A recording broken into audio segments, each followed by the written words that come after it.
Hello, everybody, to this week's ISGC seminar talk. Today's speaker is Martin Spinrath from the National Tsing Hua University.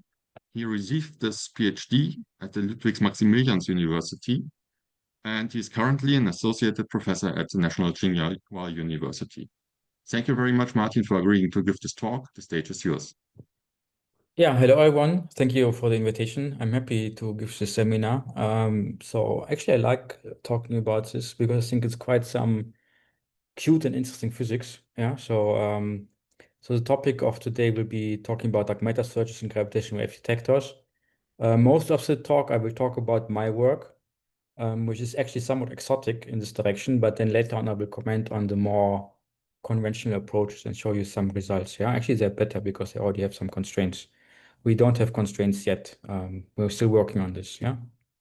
So let me start with the outline. Yeah, I will start with a brief motivation on why I've been doing this, and then I will talk about dark matter and KAGRA. KAGRA is just some example. In principle, all of this, what I will discuss also would apply to LIGO and Virgo in principle, but KAGRA is just because we have a big KAGRA collaboration in Taiwan, and this is the most recent gravitational wave detector which went online. We chose KAGRA as an explicit example. And then I will summarize and conclude.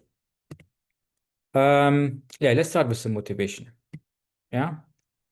So, well, actually, I come from particle physics. Yeah. So I'm a particle physicist by upbringing. And when I talk about the things, there's actually many things which I don't know very well. But that's also why maybe this is interesting for me because it's something new. Yeah, so particle physics was very successful. We know that there are basically we can deal with three of the fundamental forces, the strong, weak electromagnetic forces. We know there are six quarks. We know there are six leptons. We know there is one Higgs particle nowadays, and this is basically what we know about particle physics. Yeah, I can even put this on this very nice picture, and if you know particle physics, you understand this and understand that actually this kind of describes quite a significant part of particle physics, yeah, on this very simple picture. But yeah, I will not go into details. I think also most of you know about this. There's plenty of evidences that there is something of a mismatch between our astrophysical and cosmological observations and our understanding of the universe from a particle physics point of view. Yeah, I mean, this is a historical one. The rotation curves are quite famous. There's a bullet cluster, which was quite famous. This is CMB. And all of this you can explain much better if you assume that there is some additional kind of matter which is dark because it does not really interact very strongly with electromagnetic forces. Yeah. So this is some new kind of matter which we have not yet seen in our Earthbound laboratories. Yeah. So what do we know about dark matter? In some sense a lot, in some sense very little. So what we know is we can estimate from observations, astrophysical observations, that around the solar system, we can estimate the energy density, which is about 0.4 GeV per cubic centimeter, yeah, which is about, yes, before 4 protons in 10 cubic centimeters, yeah. So it's actually kind of small, but big enough to be seen in experiments indirectly. It should be matter, so it cannot be radiation, cannot be massless. We know because it clumps, it forms structure, and then it should have a mass. And existed before the cosmic microwave background formed, because we can see traces about it in the cosmic microwave background. And it should still be around today. So it should either be stable or have some extremely long lifetime. Yeah. But then it kind of stops what we know about dark matter. Yeah. And the real issue is what we don't know about dark matter is the mass scale of dark matter. I think that kind of this plot kind of encapsulates why it's so difficult to find dark matter or understand dark matter.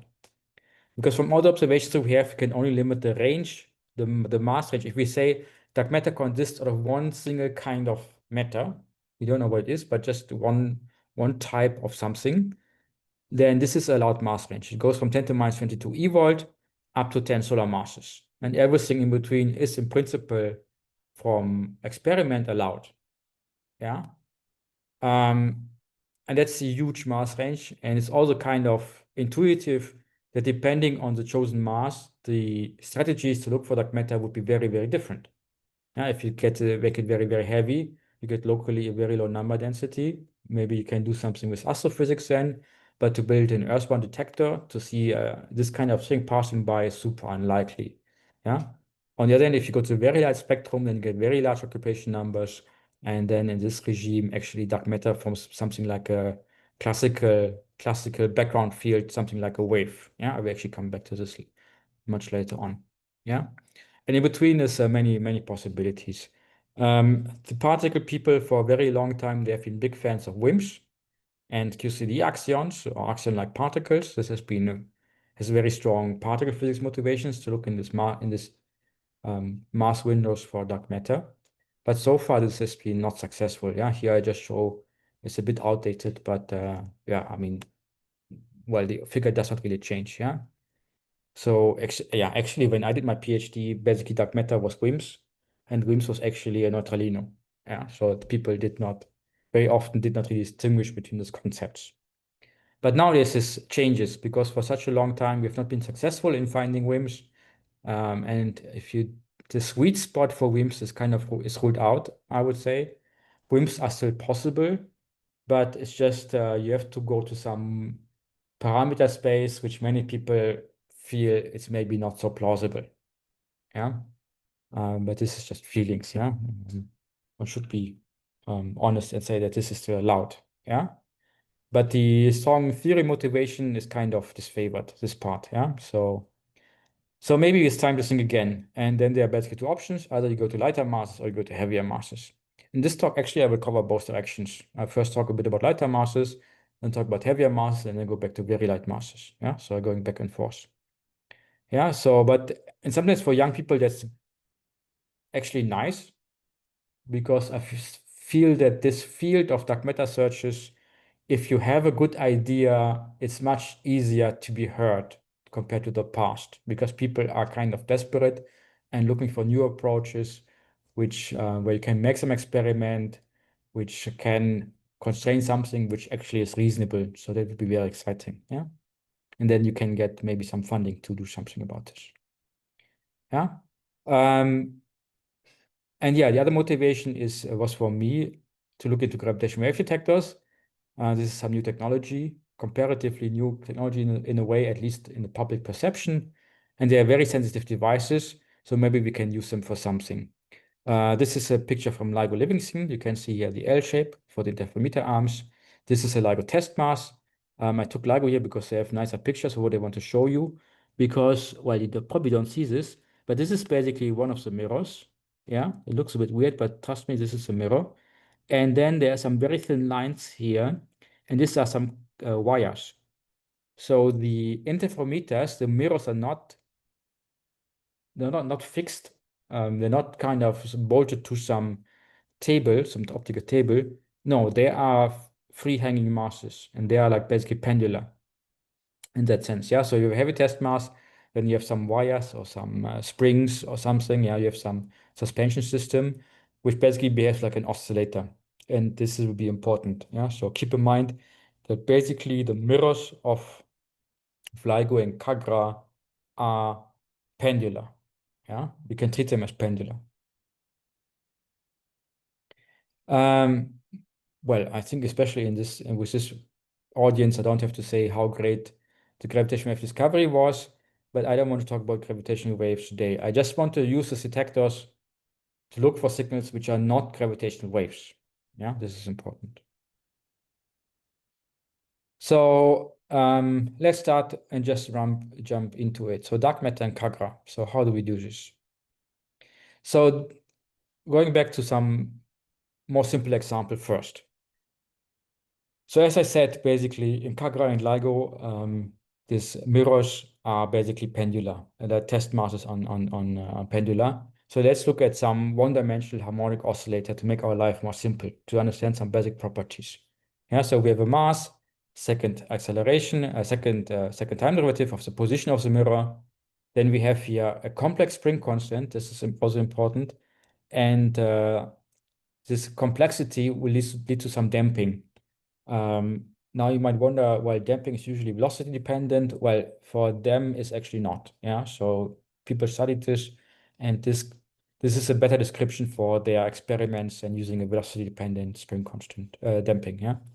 So this is basically will lead to some damping. And then you have some external forces here.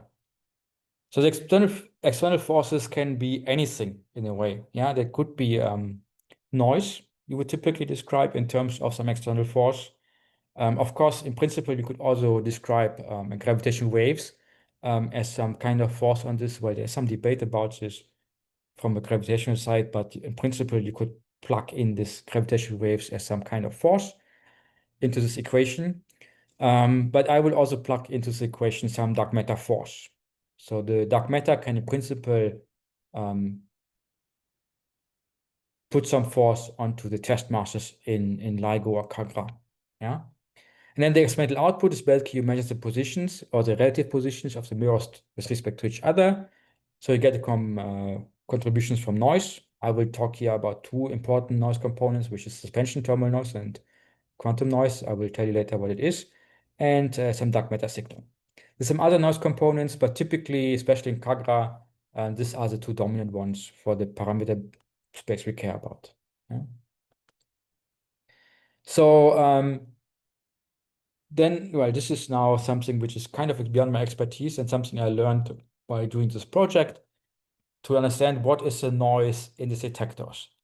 And what you have to understand is that these detectors, they are basically quantum detectors. So they're operating as a quantum system. They are quantum systems, macroscopic quantum systems. So then there are two dominant noise components. This first one here is thermal noise. Thermal noise is sometimes also just quantum noise, but the important thing is proportional to temperature. Yeah, here's KBT. So this is a thermal thing. This is thermal fluctuations. And basically thermal fluctuations, what does it mean? It will mean that randomly these detectors will emit photons or emit and absorb photons, and this will lead to some fluctuations.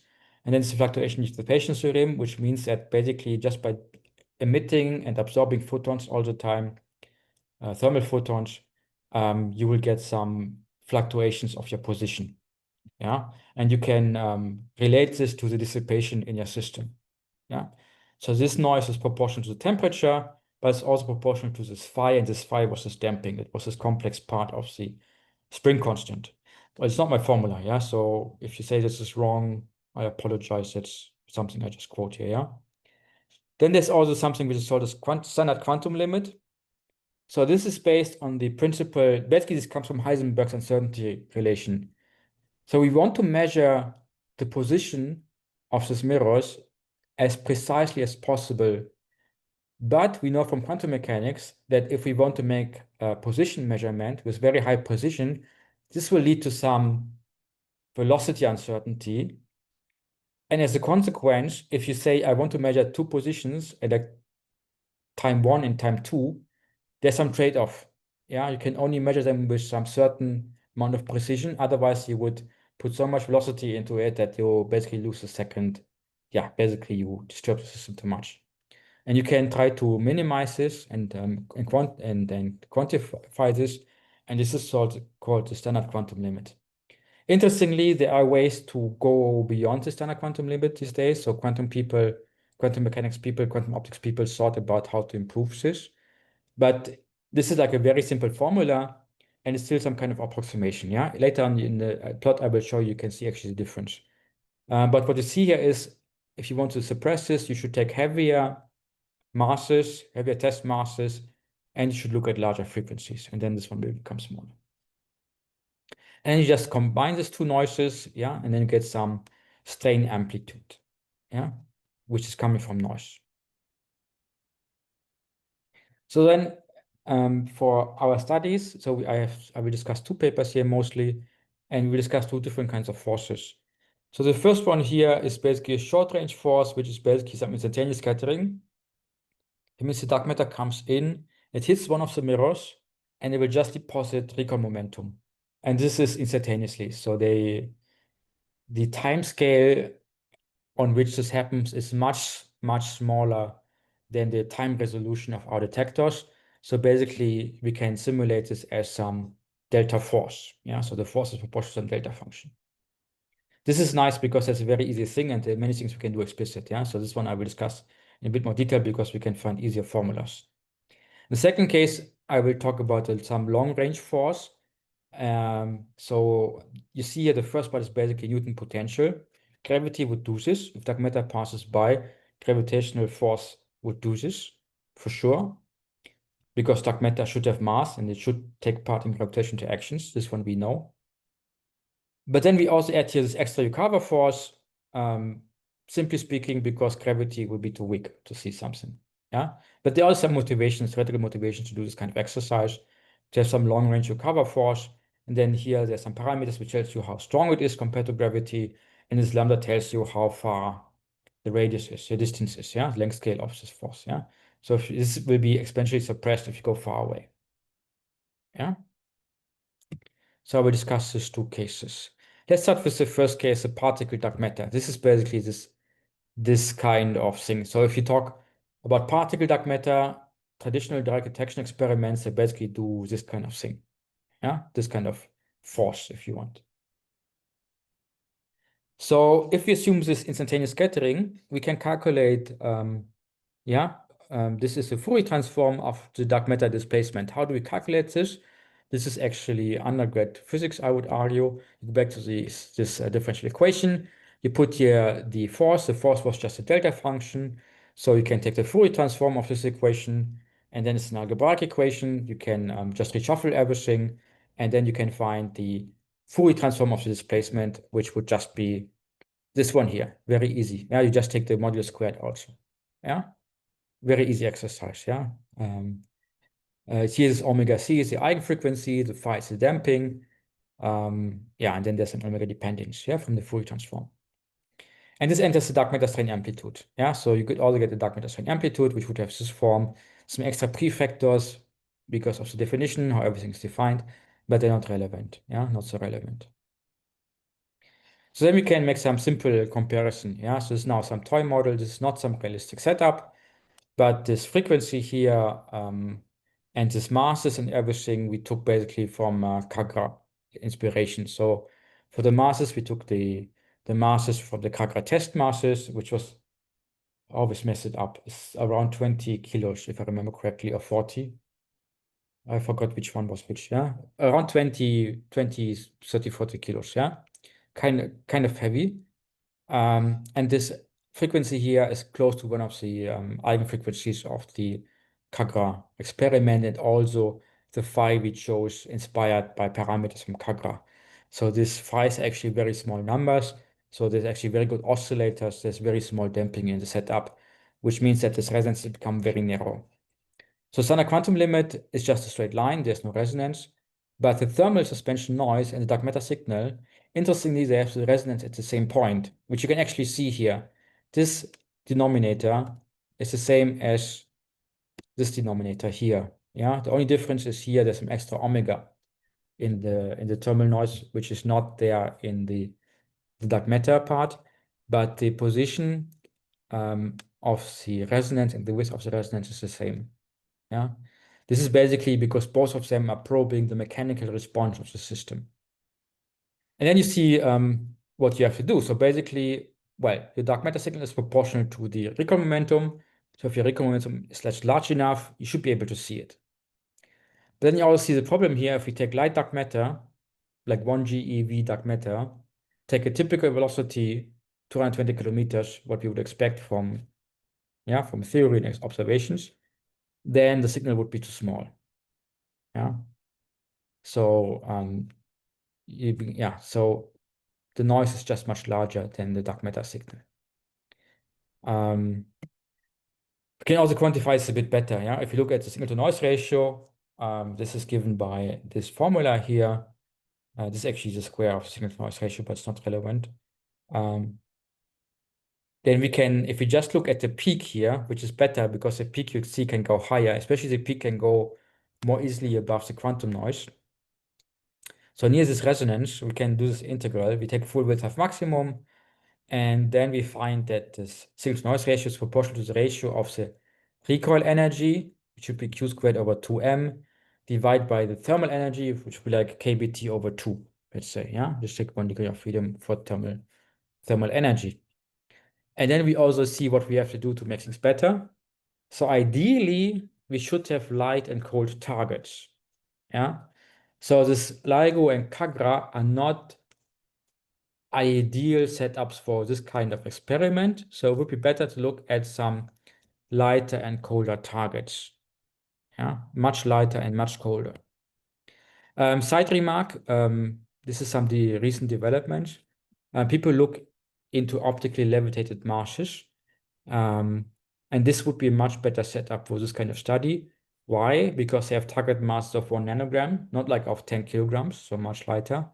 Temperatures they can also make very cold, something like 200 microkelvin is done in experiment. So this plot which I show here had several days of exposure. They provide some constraint. This constraint is very weak and not competitive at all. So don't think too much about this. But I want to highlight here is that this is some recent development. So I also talked to these guys and they told me basically they could tell if someone was in the lab or not from the data, which tells you that the setup is not anywhere near as good as the LIGO or KAGRA experiment. So they have to do much more work in isolating the system from the surroundings to suppress many sources of noise, like people working in the lab, yeah, or people working around in the building. So they have to make, they have to improve this improve this much more. But they also know how to improve things. Actually, I think there was recently some update, but I forgot to update this figure. Yeah. So this is something which is being done, and this is along these lines. Yeah. So this is also some interesting development going on. Yeah. Let's have a closer look at KAGRA. So KAGRA, also one reason why KAGRA is nice is because it's cold. It's cryogenic, so it's cooled much more compared to LIGO. So that's colder, but still not cold enough for my purposes. Yeah, I started running it. This is also some slides from my former student Tsing Hua. Yeah, he did his PhD and went to industry. Yeah, so this is some recent development with KAGRA. And basically, you can describe their suspension systems for the mirrors as a triple pendulum. Yeah. So this is some sketch. So you have a test mass, then you have some blade springs, and these blade springs are connected to some intermediate mass. This intermediate mass is also hanging on some wires. So this is like oscillator 1, oscillator 2, oscillator 3. Yeah. So the consequence, the equation I showed you before will become more complicated. Now it will be a matrix equation with a mass. This is a 3 by 3 matrix, okay, but it's diagonal. But this complex spring constants will be a 3 by 3 matrix, which is not diagonal. And it will have some imaginary elements because of the damping. And then if you look at the external force, which will then also be some array or vector, if you want to call it like this, which describes on where do you hit the detector. Do you hit it in the test mass? Do you hit the blade springs or do you hit the intermediate mass? Yeah. And you should also look into two sets of equations because as it turns out, if you would make a vertical force on the suspension system, that would also lead to some observable effect. Yeah, there is some coupling of the vertical modes to the horizontal modes. I'm not sure, I'm still not sure if they really understand perfectly well how and why this works like this. But we just follow the KAGRA documentation about this and just take the formulas. Yeah. So you have to take into account both vertical and horizontal modes. Yeah. And the spring constants would be different for the vertical and the horizontal ones. Yeah. So, and then you get this very fancy figure. This one we redid basically using code and information from KAGRA, public code and information. And here I can show you some of the features I discussed before. So maybe let's have a look first at the green line here. This green line here, you see there are 3 peaks. And these 3 peaks correspond to the 3 eigenfrequencies of your triple pendulum for the vertical modes. Yeah. And as I said, this is thermal noise that corresponds to some mechanical response. So you expect to see 3 peaks because there are 3 eigenfrequencies. Yeah. For the horizontal modes, we have the 3 peaks, but then there are many, many more peaks. So why are there more than 3 peaks? Why I say it's a triple pendulum. So this is because people realize that so use some very thin wires and you can actually excite these wires that they start to vibrate like a string. This is called violin modes. Yeah, so basically you can play a violin with these wires. Yeah, and as a consequence, there are many more eigenfrequencies which are coming from these wires, and they also appear in the horizontal noise spectrum. Yeah, that's why you have so many peaks in this orange line. Yeah, so some of them are the eigenmodes of the pendulum, but some of them are eigenmodes of the string excitations, of the wire excitations. Yeah, don't ask me which one is which. I forgot. Yeah, but just to explain why there are many more. I'll also show you this SQL line. This is actually not their noise. This is the dashed blue line. The quantum noise is more complicated because they have some more complicated setup. So you see the quantum noise actually this blue line, and you see here in this frequency window here, it's doing better than the quantum noise, the standard quantum limit, but they have to pay a price for this. So they can do it better for some frequencies, but then in the other frequencies, they will get worse. Yeah, so here they will get worse. And actually in higher frequencies, large frequencies, there's some shot noise. Actually, I didn't discuss this before, but this would anyway appear. So basically the quantum noise in the experiments always has a bit like a V shape, somewhat like a V shape. And the minimum is typically below the quantum limit, the standard quantum limit. But at this point, it's not a lot. And there's also it only works for some narrow frequency window. But of course, they optimize it such that they are in the sweet spot to look for gravitational waves. This gravitational waves, the sweet spot is something like 50 to 100 hertz. And there you see they do better than the conventional quantum noise. But then you also see that these noises are dominant. There's also something which is called mirror thermal noise, but you see this only matters like really here at this very, very best part of the quantum noise that makes some contribution. At lower frequencies, I don't show it here, there's also something called seismic noise, but it's not so relevant for us, and it only really appears at very low frequencies. Yeah, but this is the reason why you cannot do gravitational wave searches for low frequencies on Earth. So then we can simulate this. So if dark matter hits our detector somewhere, we get this kind of features. Yeah, this is how it would look like. Yeah, but as you see, typically this is too small. As long as dark matter is lighter than a typical WIMP. Yeah, so for dark matter lighter than typical WIMPs, this method would fail because there's too much noise. We couldn't compete against this noise. So I will somewhat skip over this and move on with heavy dark matter because there's some better prospects. Let's have a look at this long-range force with continuous scattering. By the way, I mean, I'm not sure how you usually do this, but if you have some questions, you can also ask me in between. Yeah, it's okay. Yeah, I can interrupt but otherwise I will just keep on talking. Yeah. So let's move on to this long-range force. Yeah. So let's take a lambda which is similar to the arm length of our interferometers. It's like a few kilometers, 3, 5, 10, 1 kilometer, something like this.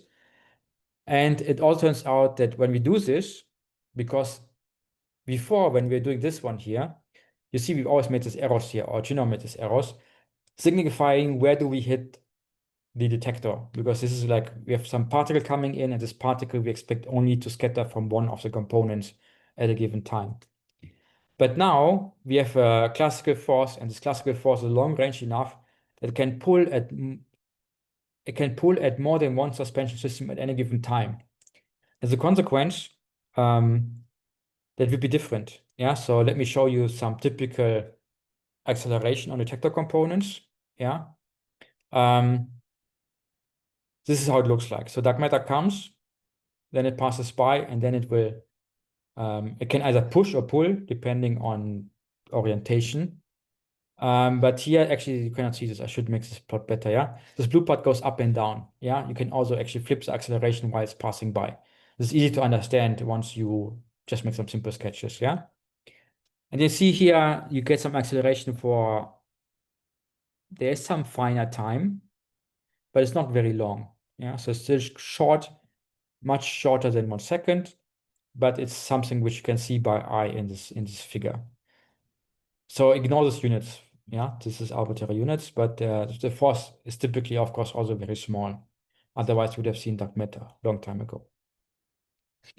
So here's some comparison between, let's say we have some dark matter passing by only making a force on one component or on 4 components, and you see there's quite some difference. This black line is a KAGRA noise, and the red line would be dark matter signal comparison for this parameter point. So we have to take into account 4 mirrors, which makes simulations more complicated. But you can see it actually can also boost our signal because it can actually enhance the signal. Yeah. And here you can also already see from this figure that for this case, we can expect signal to noise ratios which are larger than 1. So there is some hope in this setup because our dark matter here is 10 kilograms. And if you have 10 kilograms passing by, which shares some of its momentum with the mirrors, then you can actually impart a much larger momentum onto the mirrors compared to the previous case if you have 1 GeV dark matter. This is all very easy to understand, also again in terms of classical mechanics. Yeah, so then we're wondering also, the problem is, of course, we have to do everything numerically in the end because there's lots of equations we cannot solve analytically. So what frequency range should we take into account into our simulations? So this is one point, and we have some other points here. You see, here we change velocity and direction and initial position of dark matter. And depending on how the dark matter passes by, you get slightly different shapes for the dark matter signal. But you can also see that it's kind of limited to some frequency window. So at small frequencies, you cannot gain too much because there the seismic noise will kick in. So you cannot win anymore. And at high frequencies, you also lose because the quantum noise goes up there while our signal goes down. And at some point, yeah, again, you cannot win anymore. So then for our studies, we chose, at least for this paper, we chose a frequency range of 3 to 133 Hertz to kind of make some balance between large signal to noise ratio and computational time. Yeah, because the higher frequencies we want to simulate, the more expensive our calculations become. So then also one thing I want to highlight, in principle, we can also make this kind of figures. So the dark matter detectors are some L shape, and here we assume that the dark matter only gets close enough to one of the dark matter detector on the gravitational detectors to make some signal. And then because it's asymmetric, because it's some L shape, we get some directional information. So let's say the dark matter would pass through the origin of the L, so the corner of the L. And then here, this is basically the direction where the dark matter is going to. And then you see, depending on the direction, you get some dark spots and some bright spots. Dark is low signal to noise ratio, and bright spots are large signal to noise ratio. So the dark spots are easy to explain. There's 1, 2, 3, 4. This happens if the dark matter is going basically along one of the arms. Because if you go along one of the arms, your dark matter will get very close to one of the mirrors, and if it gets very close to one of the mirrors, the force will become comparatively strong, and it will have some comparatively large impact on the system, so it's easier to identify that something happened. And then here, this one, you also get some kind of a dark ring. So what about this dark ring? So for this dark ring, what happens is if you have this L shape, the dark matter is going in a 45 degrees through this L shape. And as a consequence, both arms will experience the same force with the same phase and orientation, basically. So that means that there's no relative change of arm length because you change both arms in the same way, and as a consequence, there will be no phase shift happening. Yeah. So basically, here's some cancellation going on between the signal and the two arms. Yeah. So that's why there is some dark spot. Yeah. Of course, this is a bit simplified scenario because you would not expect that the dark matter will always go through the corner of the L shape. But I just want to highlight and emphasize this, that on the long run, should we be able to discover dark matter in this way, we might be able to say something about velocity distribution of dark matter, because its detectors are inherently anisotropic. So we could try to derive something about velocity distribution for dark matter, which would be very interesting. Once we discover dark matter, that would be fun to figure this one out. Yeah, so that would be interesting and I think it's noteworthy. Then we can also see a bit, we can kind of make this kind of figures or maps to study where does the dark matter have to pass by to see where actually we get large signals. So here we change the dark matter mass, all the parameters are the same. So this red line here and this blue dashed line, the green dot dashed line, they will tell you where the signal to noise ratio is 1 on these lines, it will be 1. And you see here there is this indentation because there's this cancellation I was talking about before, but there then are some other directions where you can get some indentations here. So you can make some kind of mappings about sensitivity. Yeah, so this is not so trivial. So it's not a proper 4-pi detector, this kind of experiments. Yeah. And then you can do the same thing for the other parameters. You can also see that suddenly here you get islands. Yeah, because this one shrinks so much into it that there will be some, it will just be some small blobs. So you have to get really close to one of the suspension systems, otherwise you could not find it. Yeah, and in between you're blind. Yeah, but then it can also become bigger again. Yeah. So that helps. It's somewhat more far-fetched, but I think it's still important to emphasize is that these are not 4-pi detectors which are completely isotropic, which allows us to make some further studies to study some other properties in the future.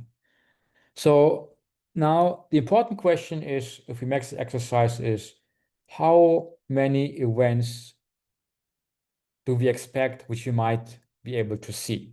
Because obviously if you make some experiments, say, okay, I see one event once every 1,000 years, nobody cares. If I say I can get 100 events per year, and then that would be very exciting. Yeah, because then if you get 100 events per year, you can at least exclude some parameter space. Yeah, maybe you can even find something.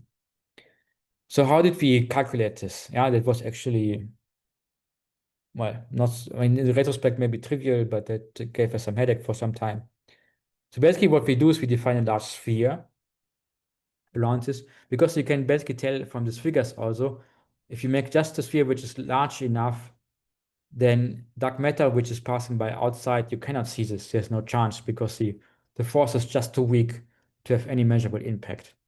So if you we made some estimate on how large the sphere is, and then we add some buffer, and then we check this, and this is a very safe estimate, and no dark matter outside of the sphere could be seen in KAGRA. Yeah, so we define the sphere, then we estimate the number of dark matter objects passing through it. So basically calculate the flux which is going through the sphere. And then we multiply the fraction of events which have a SNR larger than certain threshold value with this flux going through the sphere. And then we get some number of observable events per year, basically. Yeah. So we did this, and then I should also say, so here in our paper, we chose the SNR to be 1. Talking to some experimentalists, they would like to make this larger. But we're still working on this, yeah. There's some follow-up paper which is in the making for about 2 years, yeah. So maybe you have to invite me again at some point.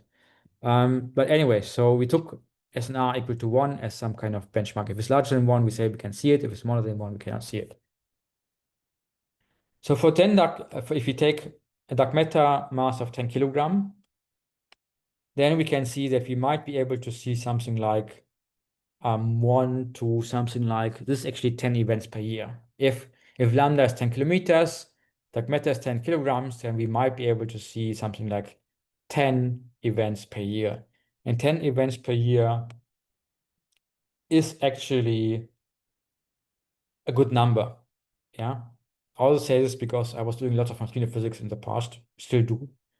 And in neutrino physics, 10 events per year is actually quite respectable. Yeah, not too bad. At least back in the old days, yeah. Nowadays, things also changed a bit. So we can maybe get 10 events per year. That's a good thing. Yeah, I want to highlight this and I want to emphasize this. Yeah. So in principle, LIGO and KAGRA can constrain this kind of dark matter because the observable event rate is large enough. I should also say something about this, why this is so important. Or why this actually works, because for particle people, they're always confused when I say this. Keep in mind, the local energy density is like 0.4 GeV per cubic centimeter. That means if your dark matter is 10 kilogram, your local number density is, I forgot the number, but super tiny. So how can you see this? Because basically there's no such dark matter particle around. Yeah. What saves us is our large lambda, because we have a long range interaction. Our cross section basically scales with lambda squared. That means our cross section is also of the order of kilometer squared. And then, even though our number density is very small, that means our flux is very small in a way, because our cross section is super huge, we can still see something. Yeah, this is the argument. But there's also some trade-offs. So actually, if you look at heavier masses, you will start to lose again. Yeah, because then the suppression from the mass becomes dominant. If you go to even larger masses, so at some point you will lose again. Yeah, so you cannot play this game forever. Yeah, just a remark. Yeah, so in principle, we might use this experiments to find heavy dark matter. Yeah, so this is a bit exotic and kind of a new thing. And we're working on getting some constraint out of this, but this is too early to show you something. So let me briefly comment on other people's work, which is the other end of the spectrum, very light wave-like dark matter. Yeah, there's actually some results out already. So how does it work? So if you go to very small dark matter masses, your local number density becomes huge.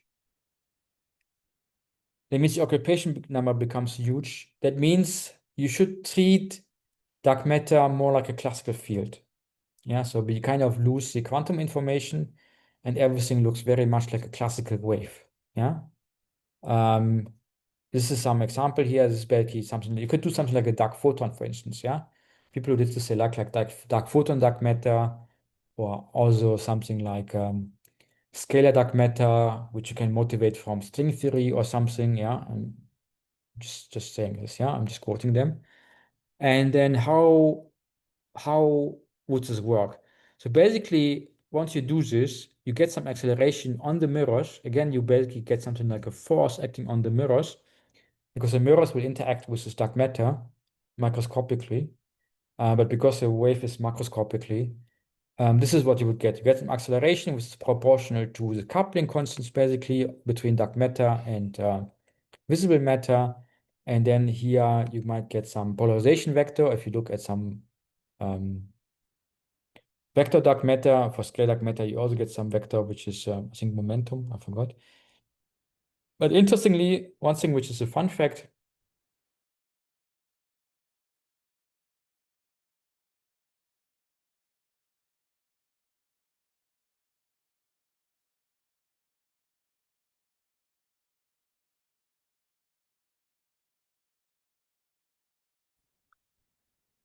small. Wow. That means what's that question? But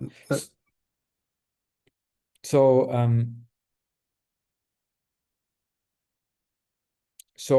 the oscillation frequency is very closely related to the dark matter mass. Yeah. So basically, what then you're looking for is now in your experiment is looking for a wave signal which is basically monochromatic, and the frequency of this wave is determined by the dark matter mass. This is actually for gravitational wave people much nicer, because this is basically something they're doing anyway. They're looking for wave signals, which actually is very different from our signal. Our signal is not a wave signal. In a classical wave signal, we don't have a sine or cosine or something. But that makes it easier for them to do all this analysis, because everything they do is kind of looking for some wave-like signals. And actually, it's even easier because you don't even expect to see some frequency shift. You're just looking for some constant frequency. This should also affect both of the detectors, where there's some complication with polarization direction and orthogonality and blah, blah, blah. But in principle, you should see this kind of signal in both of your detectors, or all three of your detectors at the same time with the same frequency. So very, very close to what they have been doing anyways. Yeah. That's also why there's already some result. I'll show you this one. This is from 2021. So they managed to get some constraint out of this. So here at the bottom, there's a frequency. This is basically more or less the sensitivity curve of LIGO, and basically LIGO. Virgo is a bit weaker in this frequency range, but on top is the mass for dark matter. So you see here, 100 Hertz frequency would correspond to something like 5 times 10 to minus 13 eV. Yeah. So this tells you that these detectors are sensitive to very light dark matter masses. Yeah. This is far below 1 eV, very far below 1 eV. Yeah. So this actually, there's also some theory motivation for the very light masses. Yeah. Okay. Then there's some coupling strengths, so you can constrain this. Yeah. So this is now also part of the LIGO Virgo collaboration, and also KAGRA is now also part of the team. And I think there'll be soon some update coming out of this. Yeah. So there should be some update, but yeah. So they do this now on a collaboration basis. Yeah, they look for this kind of signal. Yeah. Then there's also some prospects here. You can also compare this to existing experiments which look for this kind of ultralight dark matter, or also like fifth strength. If you talk about vector dark matter, that's also something like a force. That's why there's the Earth-Wash experiments, some torsion balance experiments, and there's some other searches from KARST, the supernova. You can compare this, and in some of the parameter space, actually, LIGO Virgo KAGRA can do better than existing experiments for ultralight dark matter. Yeah. So let me come to some conclusions. What did I try to tell you tonight? So the first thing I think we should be open about and say dark matter might be different than what we expected. Yeah. Maybe it's also some old people talking now. Yeah. But for me, when I started doing professional research, basically, well, it's most likely to be a WIMP, and if it's not a WIMP, it's an axion. Most of it we didn't find yet. So maybe these opinions are just wrong. Yeah. Unfortunately, nature doesn't behave in the way how we would like nature to behave. Yeah. I still think supersymmetry is beautiful and nice theory and everything, but it seems that nature does not seem to agree with me. Yeah. So it's something we have to live with. Yeah. So we should think about other possibilities and try to explore other possibilities as good as possible, both on the theory side and also on the experimental side. Yeah. If it's an experiment, try to squeeze every information out of it you can possibly can. Yeah. That means if you have a gravitational wave detector, look for dark matter. Yeah. Why not? Yeah. And try to look for all kinds of dark matter which you could possibly constrain. Yeah. Also, one thing which I want to emphasize, which is sometimes kind of forgot, is you should look for mechanical forces. It's the safest bet. Why am I saying this? Because the one property we know about dark matter is it must interact with gravity. And if it must interact with gravity, it means when there's dark matter, it will create some gravitational potential. That means it will create some gravitational force. Problem, of course, is that gravity is very, very weak. And if there's not a lot of dark matter nearby, then this force is also going to be very, very weak. So we should try to push this and try to explore how far can we go? How light can dark matter be that we can still try to look for gravitational forces from dark matter? Yeah, there's also some paper studying this in a more formal setup. So, but I want to emphasize this, that from the experimental side, if you want to make sure, if you really want to make sure to find dark matter or exclude dark matter, you need to be able to probe gravitational force from dark matter. Yeah. So it's some kind of a far-fetched dream, yeah. But I also want to emphasize there's some really impressive new technologies. They're very exciting because basically now we can study macroscopic objects at the quantum limit. Yeah. Just a reminder. So the LIGO and KAGRA and Virgo, they have test masses of like 20 kilos, 30 kilos, 40 kilos, but they can see quantum effects. One of the biggest noise components is quantum noise. Yeah. So they really operate at the quantum limit. And this is, yeah, whenever I say this, I'm always like still amazed by that we can do this. It's a modern day miracle. Yeah. And there's more coming. Yeah, there will be new experiments coming.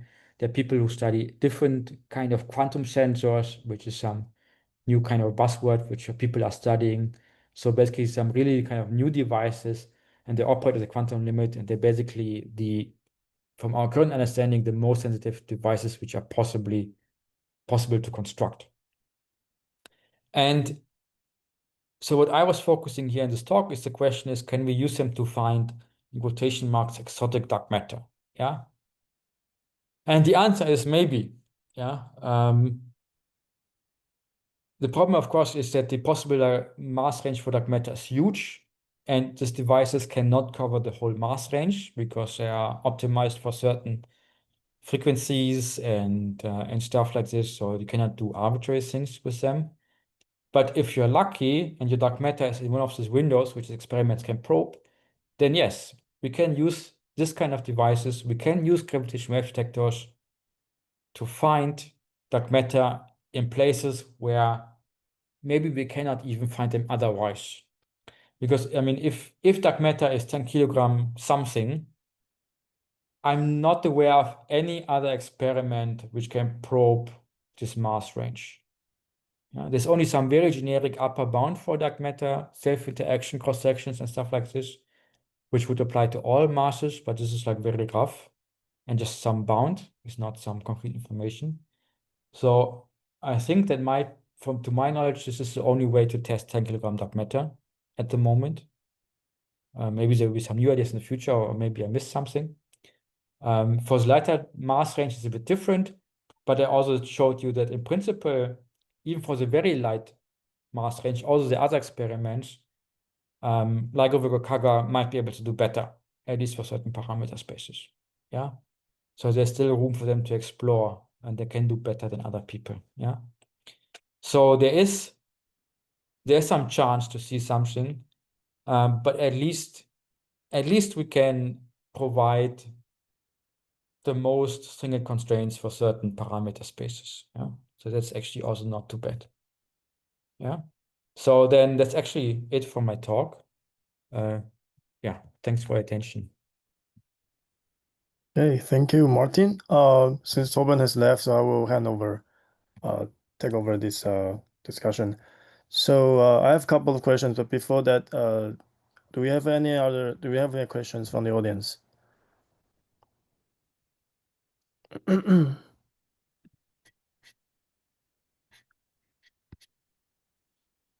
So maybe I can start with my first question. So when you talk about this cross-section, or in particular, like almost dark matter like particles, when they interact with detectors, there should be a cross-section by definition. And in your long-range device, it enters to the lambda parameter in the Yukawa coupling, right? So does it enter also to the short-range case? For the short range case, we didn't really calculate any cross section because our signal is anyway too small. You can. So actually, let me go back to motivates a bit better. For the short range case, we only looked also at some short range force. We did not really specify it, but basically it's more like conventional. You would think about something like some kind of short range interaction. It's also instantaneous. So if you look at this figure here, this is in this mass range, we cannot compete. No way. For WIMPs, we cannot compete. But if you go to lighter masses, you see the constraints become very weak for the cross-section.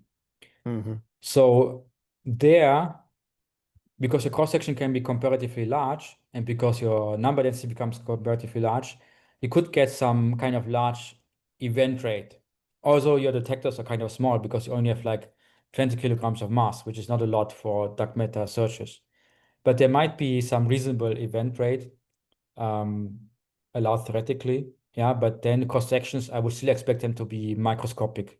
So maybe like 10 to minus 30 squared centimeter, which is still large for direct detection searches, but it's still a very small number in terms of a cross section. Yeah, so you still look for a small cross section, but this is the point. Even even if you could every second like 100 hits, all of these hits are well below the noise, so you could not distinguish them. Yeah, so we did not think too much about cross-section for this study, but actually, let me check if I have some backup slide, because there was some other fun thing I did in the past, which was, yeah, let me just actually there's something history, yeah? Before we propose something which is called dark Brownian motion, because if you go to this very light masses, because you can have a larger cross-section and a larger number density, that means you can get kind of a lot of scatterings per second. Mhm. What does it mean? So if you would have some very light mass, which is in this dark matter bars, and you could feel these scatterings, then you get something like Brownian motion, yeah, which is coming from scattering of dark matter, which is ordinary matter, yeah. So basically, the dark matter acts like the fluid, and inside you have this test mass, and you could get something like what we call dark Brownian motion, yeah. So then there's also some studies about this. No, I don't have. So we made some estimate, yeah. So with some numbers which we chose, which was a bit, well, all of these numbers exist for some experiment, but we don't know if we can combine them to one experiment. Yeah. But then we could, in principle, exclude something for lighter dark matter masses. But because so many people pestered us with questions about, can you actually make us an experiment and blah, blah, blah, blah, blah. That's why I started to look into the gravitational wave detectors, because they are like kind of a perfect setup for this in some sense, and the most sensitive devices. And all of these quantum mechanical devices are kind of similar and would have similar kinds of noise. So that's why I looked into this.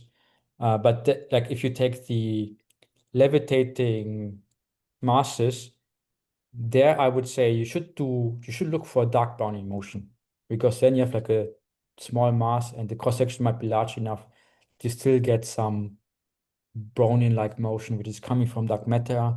And recently I saw another paper, and you can do some statistical analysis and it actually identifies this in principle. Yeah, so there's a bit of a different story. Yeah, it's not about gravitational wave detectors, but there is something you can do. Yeah, thank you. And another question would be like, so I'm a bit curious about the physical origin of this 10 kilograms dark matter. So do you have any like ideal candidates of like physical origin, like primordial black holes or something else that could be this kind of object? So yeah, that's a good question.